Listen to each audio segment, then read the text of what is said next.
Yeah, absolutely. You're spot on. We're waiting to see what our final map is going to be, and here we go. We were here during the semifinal matchup. It's going to be Infernal Shrines.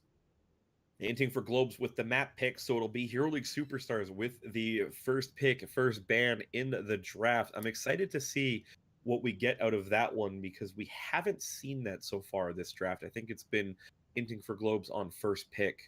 Or sorry, no, it's been Hero League Superstars on first pick for most of this draft, except for the last one. Yeah, it was the last one because they second banned Medivh Diablo.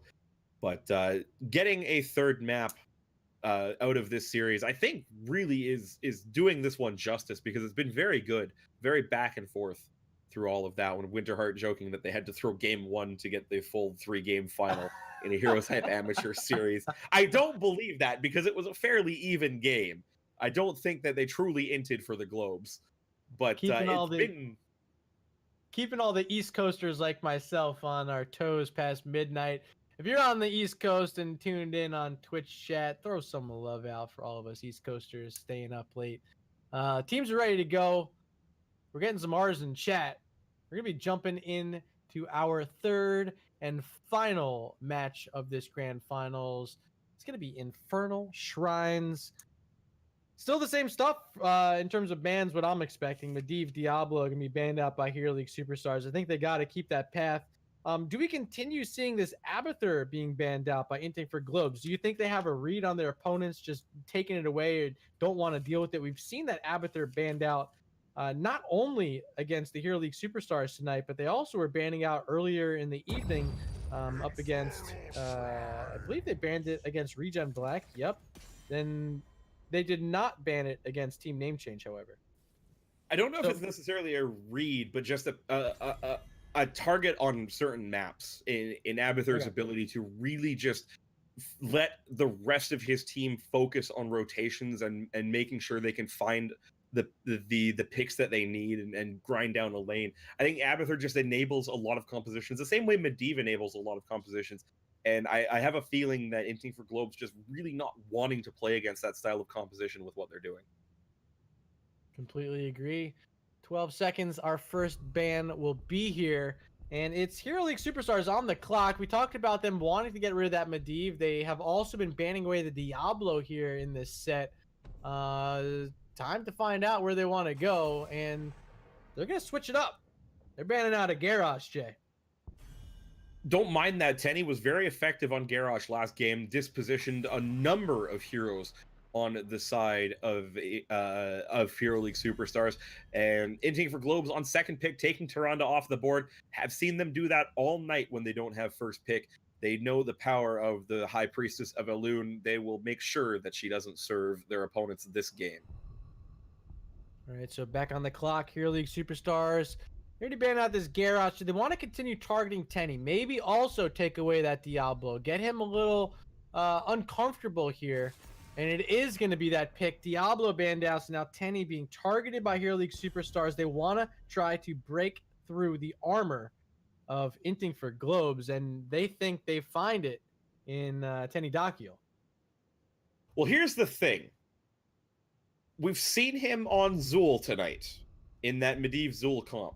So now if you're Hero League Superstars and you have first pick, you have to take either the Medivh or the Zul away. Because otherwise, those are going to be the first two picks on the side of Inting for Globes. They'll take Alex Straza, and I'm really interested to see now if I'm right, if this is a snap Medivh Zul on the hop. Can they pull it off without Tyrande? That was one of the heroes they used in the double support. Instead, no, they're going to go with the Decker K Maiev. So they're trying to play it a bit more standard here, Jay. And, you know, I think I would have liked to see it, but was it just a bit of practice earlier? Was it something they really want to bring into their own meta? Question marks are being left here on our faces. And I think a little bit of disappointment as well. I mean, still early in the draft. There's still 3 picks left, and I'm pretty sure know that Tenny's hero hasn't been picked yet, as Phoenix and Thrall will be picked up. The War Chief of the Horde making an appearance on the side of Hero League Superstars. Second ban phase now coming in. the third ban on the board for everybody being mulled over for the moment. I wouldn't be surprised to see Tenny on Johanna. We've seen him on Johanna in the past. Seems to be the most obvious choice for a main tank in that role. Yrel being taken off the board.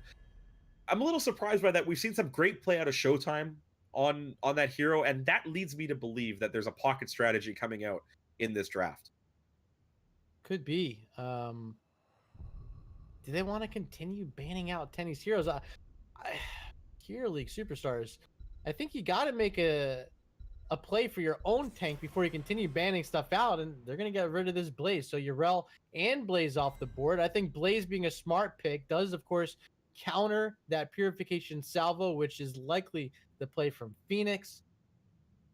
But now we're talking about finding out finally what Inting for Globes is wanting to do with this final match. We see the Maiev, we see the Deckard.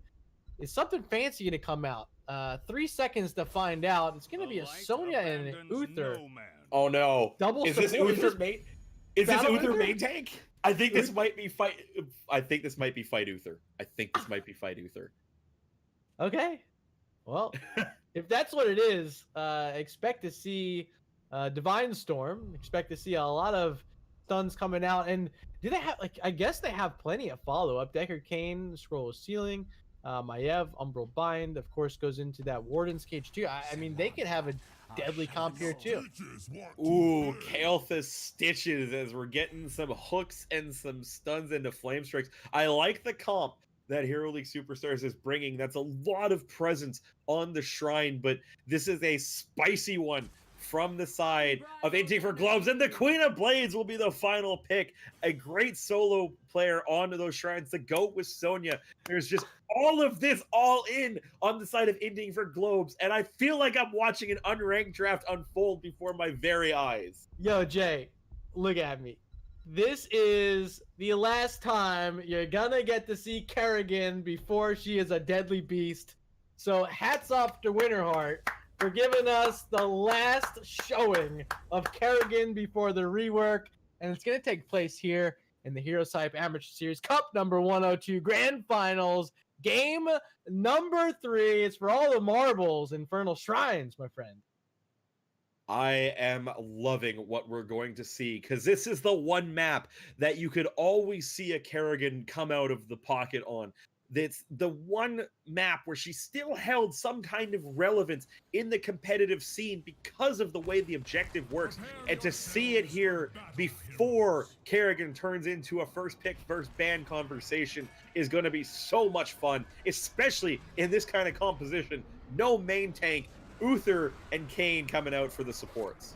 Well, I get the pleasure of introducing this team on the left-hand side. They're the number 1 seed in this tournament, and it is Inting for Globes. Winterheart playing that Diva Skin Kerrigan, Azariel on the Maiev, Pendakiel gonna be playing that tank Uther, Valimar on Deckard Cain, rounding it out on Sonya is Showtime. And on the right, it is Hero League Superstars, Fats on Stitch, Maxorian on the Thrall, Needham on Phoenix, Free PX on the Kael'thas, and Caesar Salad on Alex Straza. Oh my god. Game number 3. This is exciting. Seriously. Uther tank? Come on. Like, yo, this is actually probably the most fun match based off pre-game composition, just looking at them that we've had the entire evening. Even more fun than that Zool comp, which, man, that's old news. We've seen that in HGC already. Let's check this one out, Jay.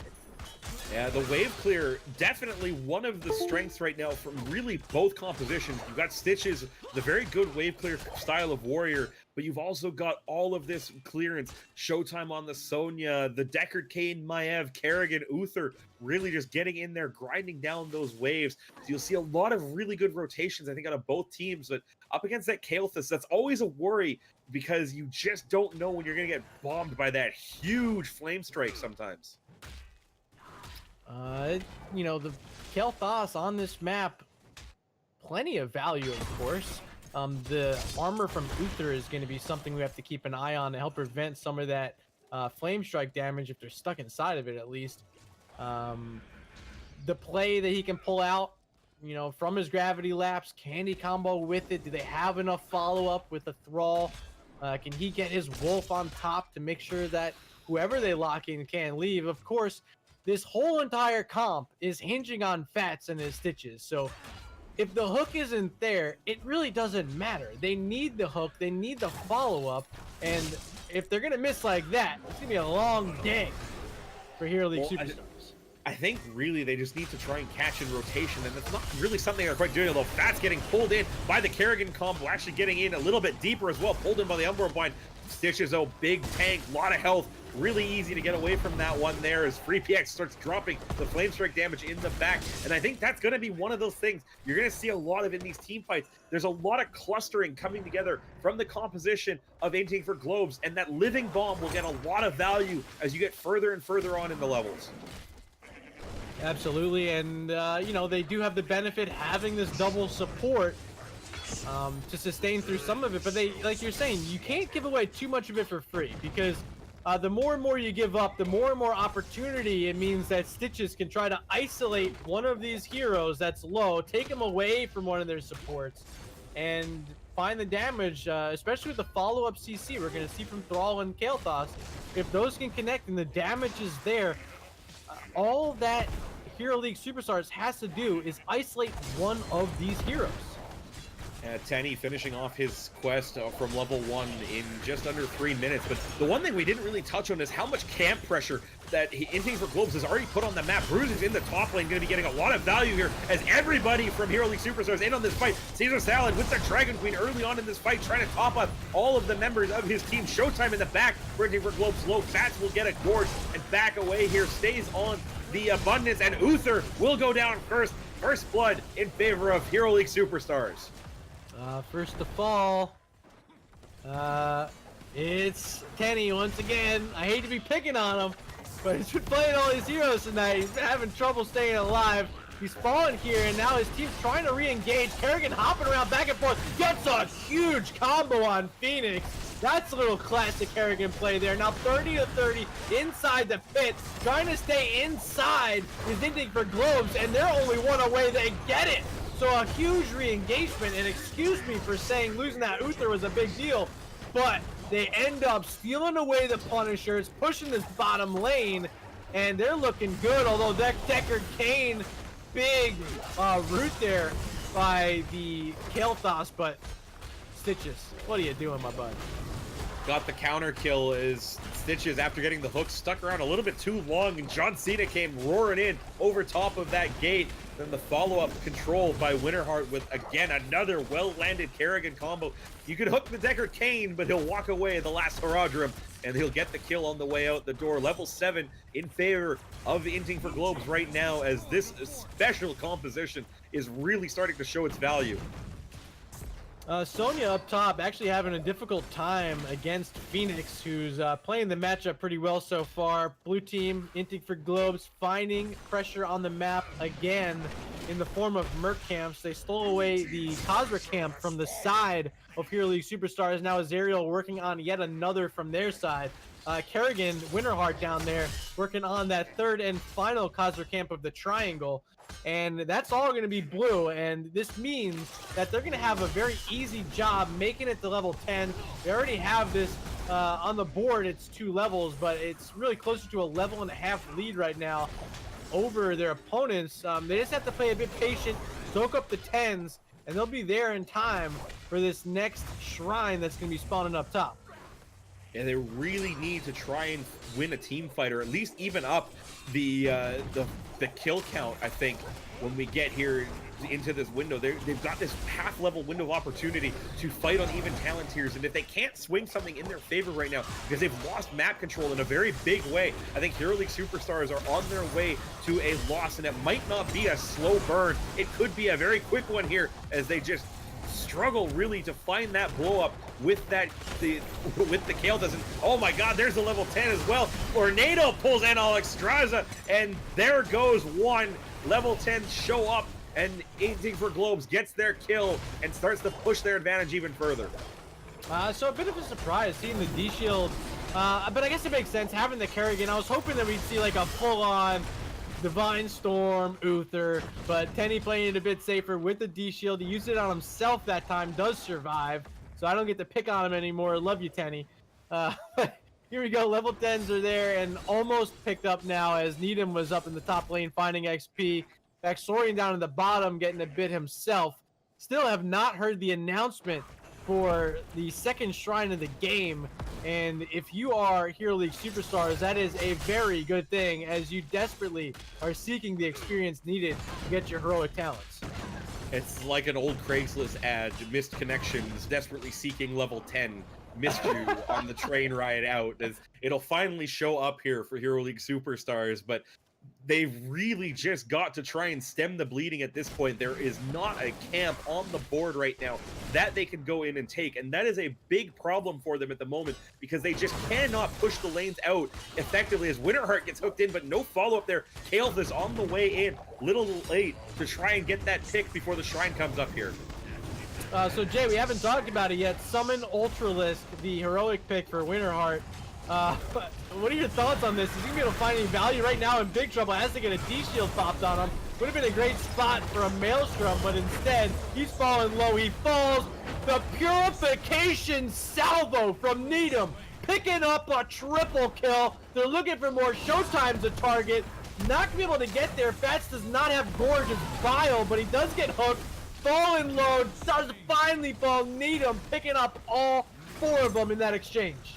That is a huge team fight win on the side of Hero League Superstars as they get the engagement they want. There was a bit of a flank brewing on the side of Inting for Globes, but it didn't get executed as effectively as they wanted. And all of a sudden, that cluster fight that they get with the Kael'thas, with the Flame Strike, the Living Bomb, tons of value coming out on the side of Hero League Superstars, not to mention the Cleansing Flame into the Purification Salvo. Just low health bars all around for Inting for Globes. Decker Kane can't keep them up. They concede the Punisher, and they go to try and regain map control on those bottom camps.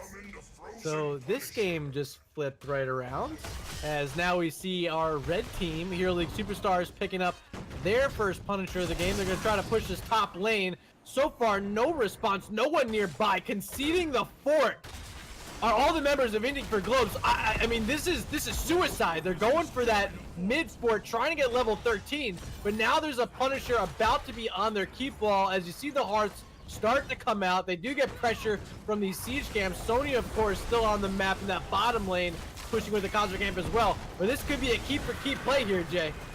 Absolutely, you could just see that setting up. Almost thought they might have just tried for the 4-man keep there. As Purification Salvo comes down, will get lots of damage onto Valimar in the back line, but Decker Kane will survive. Don't stop believing on Uther, but he does go down along with Kerrigan, and that is a keep for nothing, essentially, on the side of Hero League Superstars. They might actually go for core here. They just siege up. The Cleansing Flame has everybody up. Still 15 seconds before 2 members come back. Oh, big time grab though by Maev. Gets Phoenix and Kael'thas, and that might be a core defense here for Inting for Globes. This is going to be very tough for Maxorian, Caesar Salad, and Fats to get through this remaining 60%. Maxorian very low, trying to kite back. He's not going to be able to get it done. The core shields are starting to slowly respawn. Stitches is in there trying to do what he can, but he's about to fall as well. It is a successful defense, a 5-man wipe.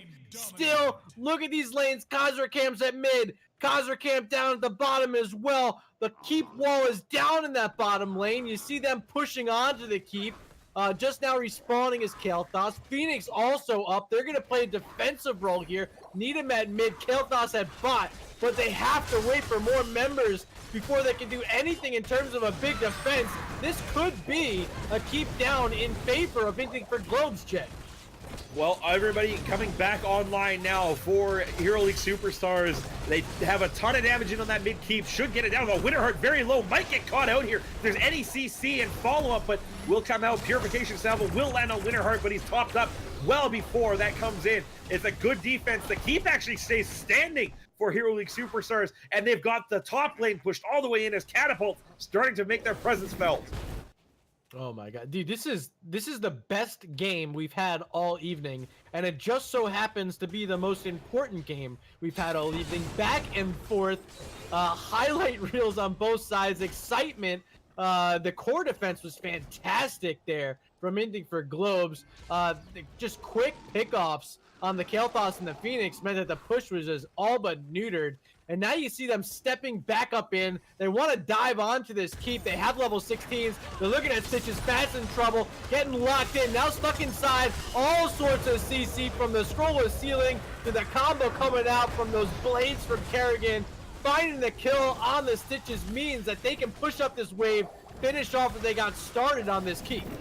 Super critical is the pickup of Emerald on level 7 for Deckard Cain. That ability to drop the healing down with that next Roger Q limits so much of Caesar Salad's healing on the Alex Straza because of how predictable the healing circle is. The abundance, very, very telegraphed on the ground. Just throw that cube down, knock the healing down by 75%, and really make it difficult to keep that target alive. This could be our final shrine if it's handed over to Inting for Globes, as that bottom keep wall has been destroyed. The keep is exposed. But keep an eye on top lane. You see Showtime, he's keeping an eye on it. Does not want these catapults reaching their core during this because, of course, they're already down to 50%. That part, the HP on the core will not respawn. The shielding will. Tenny in big trouble. He's able to back up. There's the Earthquake from Thrall. Winterheart low. Huge purification salvo. Winterheart about to die against the D-Shield with 37 health. He will survive, but not surviving is Deckard Cain. Not surviving is also going to be this Uther. He's low. Wait, Tenny, he gets out this time. Winterheart now putting the damage in. Has that Ultralisk. It's doing some... Wait, where did the Ultralisk go? It's down, but triple kill. Sonya at the right time. Didn't even need Berserker mode. What just happened, Jay? Recap me. Just enough healing output from that main tank Uther. Tenny staying alive. Didn't need the Deckard Cain as he did just enough to keep Winterheart alive to go back in as they got the engagement with the Umbral Bind and the Warden's Cage. Then Showtime from the top lane, from the top rope with the huge arm of destruction on the Sonya, came in for the triple, and just like that, one team fight sets up potential victory for Inting for Globes. Oh man, you hate to see it. If you're Hero League superstars or a fan thereof, they were on the core not too long ago. Now they find themselves down 2 levels. Showtime holding the last skeletal defender, waiting for everyone to be in position as they are going to make a push to pick up at least their second keep of the game, if not the core, on the red side of the map. Everybody should have heroics up by the time this engagement comes in. The only one slow is potentially Warden's Cage. 15 seconds out before this fight is early Phoenix from FreePX, just trying to get a little bit of siege damage in on that Punisher before it gets pulled in towards that keep range. There's the engagement though. Tenny right up in the middle, taking a lot of damage, but trying to be a harassment. Phoenix out of the backline. Showtime just blows him up out of nowhere, and that should be the beginning of the end here for Hero League superstars.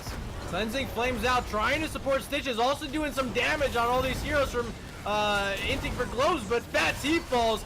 Next up to fall is going to be Thrall, followed by Alex Straza. The only hero on the map is Kael'thas, and when I say on the map, I mean he's dead too. It's a 5-man team wipe, and tonight, your grand champions will be Inting for Globes. And with the pocket strat in game 3, the Uther main tank, along with a bunch of cast of characters, they take the core down in glorious fashion, and they win the 3-game series in game 3. That is a fantastic way to cap off an entertaining night of Heroes of the Storm. Dude, that was, I've done Amateur Series, I've done Open Div. That was one of the most fun sets I've gotten to cast so far.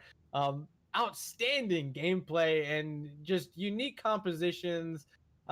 Just really, HOTS, it's such a beautiful game, and we got to see a lot of it on display just here in this one set. Had a lot of fun with it. Hats off to both the squads tonight. Yeah, and we saw a lot of really cool pocket strategies coming out, and I think there's no better person to talk to about these than the captain on the side of Inting for Globes. And we'll be getting a winner's interview here shortly. It will be Winterheart that we get to talk to about what we've experienced tonight. And I believe that is the sound of Winterheart joining us here in the booth. Winterheart, congratulations on a HeroesHype Amateur Series victory. Walk us through a little bit of the thinking in Game 3, because I think Murda and I are really, really curious to find out what is going on with this Uther main tank meta. Dude, the comp is so good. Uther, I don't know. He's got CC. He's got an okay health pool. He's got self-sustain. What else do you want from a tank? I mean, that's true. So yeah, I can't really argue with that Big statement. Team fight impacting ultimates. Like, I don't know, man. That sounds like a main tank to me. let's just slowly recap what we saw tonight from Tenny. All right, so he played the Zool. Yep. The next time we saw him on a Diablo, okay, so that's kind of normal. We saw him on a Johanna as well. You saw him on the Garrosh, but then we see him on the Uther. So you guys didn't put him on the same tank for more than one game the entire night. Everyone was scared, man. We got him with Diablo, and then they banned Diablo 3 games in a row. I don't know what to say. I mean, that's really an accurate point. It was a target ban all night. You can't give Tenny Diablo. The other thing tonight, and we were talking about it during all the drafts that we had the opportunity with you guys, was the Medivh getting targeted. We didn't see him targeted, however, in that final game. Medivh was available, not opting to go for it. Was it just, hey, we did the Medivh thing tonight. We got them to waste bans for the rest of the event. Or did you just want to go with this Uther tank? Like, kind of what was the thought there with the Medivh available? We thought about it. I noticed they didn't ban it, but I wasn't really scared of them picking it, so we were just fine in doing whatever else. We didn't really feel like playing it again, so we ripped the Uther Kerrigan instead. Yeah. Awesome. How does it feel to be able to showcase some of those drafting skills? I mean, granted, the amateur series is the amateur series. It's going to be a different type of tournament than the open division, but how much of this is kind of looking at what we saw out of HGC for the last couple of weeks with, teams like Octalysis coming in with all these meta-defining drafts that everybody seems to have to respond to, and maybe working that towards the 2019 open division run? It's a lot of stuff like that, like looking at open division or in HGC and seeing where their ideas are coming from and how we can implement that ourselves. The Uther Kerrigan thing we had done a long time ago in scrims and practiced it a few times, but we didn't break it out for playoffs or anything. It's just thinking about drafts and thinking what kind of weird stuff we can do to catch people off guard. So were you aware this is quite possibly the final competitive game that anyone will see a pre-rework Kerrigan be played in? You'd love to see it. I can't wait for new Kerrigan. She's actually busted.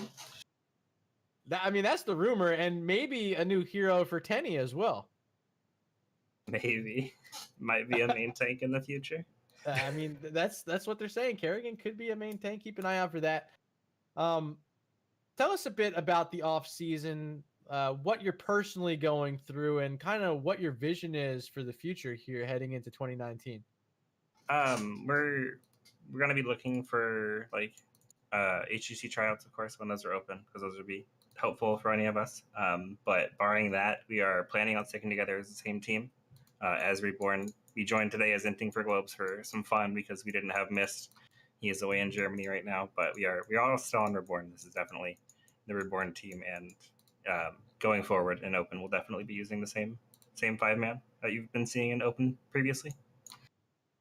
I think Crosby would be a little sad if you guys didn't stick around with Reborn. Yeah, a little bit. He likes his ideas. He likes the aircraft and a whole lot.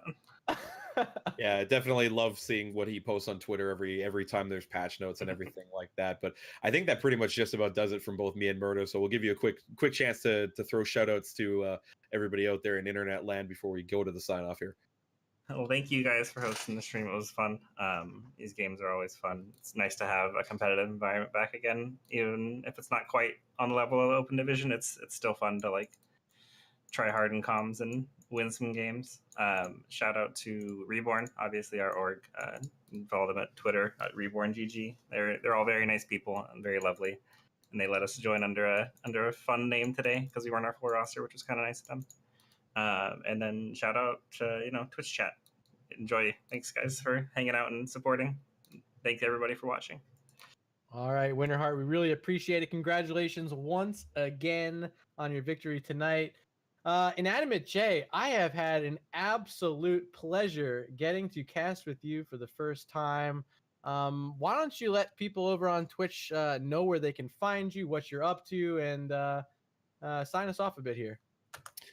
You can find me pretty much everywhere online at InanimateJ, Twitter and Twitch as well. I actually am mainly a Rocket League caster. I do dabble in the Heroes realm over here at HeroesHype, who are a lovely group of people for always having me on. If anybody can put up with me for this long, well, they've probably got to have the patience of saints.